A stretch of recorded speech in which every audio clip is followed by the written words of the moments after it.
Chapter 11 of Anna Karenina, Book 4, by Leo Tolstoy. Translated by Constance Garnett. This recording is in the public domain. Recording by Marianne.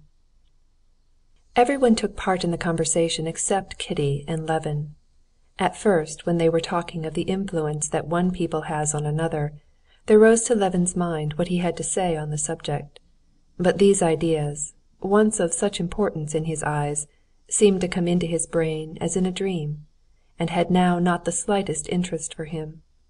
It even struck him as strange that they should be so eager to talk of what was of no use to anyone. Kitty, too, should, one would have supposed, have been interested in what they were saying of the rights and education of women. How often she had mused on the subject, thinking of her friend abroad, Varenka, of her painful state of dependence. How often she had wondered about herself and what would become of her if she did not marry, and how often she had argued with her sister about it.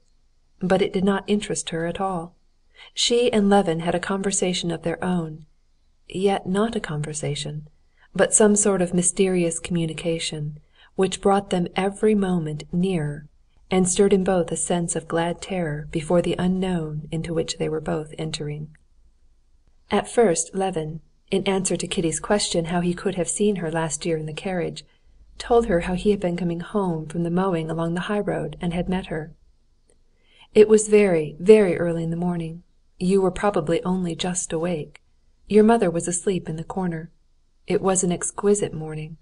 I was walking along wondering who it could be in a four-in-hand. It was a splendid set of 4 horses with bells, and in a second you flashed by, and I saw you at the window.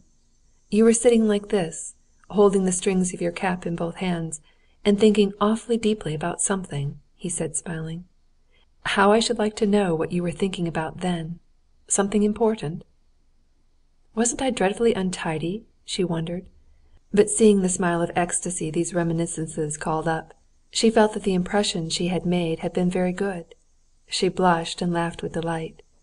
"Really, I don't remember." "How nicely Turovtsin laughs," said Levin, admiring his moist eyes and shaking chest. "Have you known him long?" asked Kitty. "Oh, everyone knows him." "And I see you think he's a horrid man?" "Not horrid, but nothing in him." "Oh, you're wrong, and you must give up thinking so directly," said Kitty. "I used to have a very poor opinion of him too, but he's awfully nice and a wonderfully good-hearted man. He has a heart of gold." "How could you find out what sort of heart he has?" "We are great friends. I know him very well. Last winter, soon after you came to see us," she said, with a guilty and at the same time confiding smile, "all Dolly's children had scarlet fever, and he happened to come and see her. And only fancy," she said in a whisper, "he felt so sorry for her that he stayed and began to help look after the children. Yes, and for 3 weeks he stopped with them, and looked after the children like a nurse.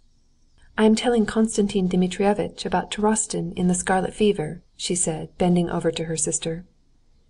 "Yes, it was wonderful, noble," said Dolly, glancing towards Turovtsin, who had become aware that they were talking of him, and smiling gently to him. Levin glanced once more at Turovtsin, and wondered how it was that he had not realized all this man's goodness before. I'm sorry, and I'll never think ill of people again," he said gaily, genuinely expressing what he felt at the moment. Chapter 12.